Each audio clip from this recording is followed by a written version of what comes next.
आज चाहिँ साथीहरू हामी मास्तिर हावा खानु निक्लेको छौँ बुढाबुढी अन्त हेर्नु न मेरो बुढा चाहिँ के भन्ने कुरामा हाम्रो अहिले कुरा मिलिरहेको छैन भन्नु न मैले पहिले उसलाई चाहिँ रातभरि 2 रात 3 रात के को 3 रात 1 हप्ता राति चापेर 25वटा रिबनको फुल बनाइदिएको थिएँ उसले चाहिँ मेरो फुल देखेर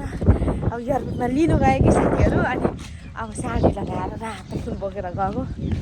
अब आएर मैले अगाडि फोन गरेर भनेको थिएँ कि उसलाई आएपछि चाहिँ मलाई चाहिँ अङ्गालो मार्नु भनेर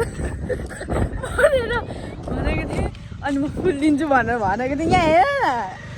न भनेको थिएँ उसले चाहिँ मलाई के गरेको भन्नु न आएपछि त अङ्गालो मान्छे हतार फुल यसो गर्छ कस्तो रिस उठ्यो अनि मैले झन् अङ्गालो मार्नु भनेको थिएँ किन भन्नु त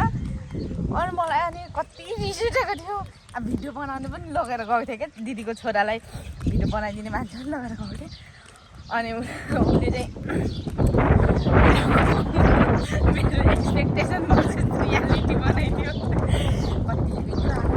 भनेको थिएँ अब काहीँ घर भनेर सोचेको थिएँ तर मेरो त्यो सपना एकदम चकनाचुर बनाइदिनु भयो अनि त्यसपछि मेरो घरमा आएर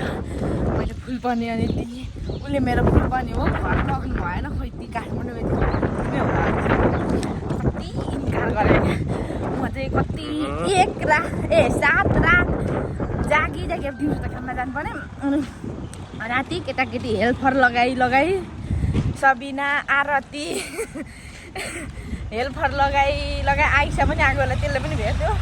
हेल्पर लगाई बनाएको एकदम चकनाचुर पार्नु भएको कसको बुढाहरूले यसो गर्नुभएको छ साथीहरू एक्सपेक्टेसन भर्सेस रियालिटी कमेन्ट गर्नु ल मेरो त्यस्तो गर्नुभएको छ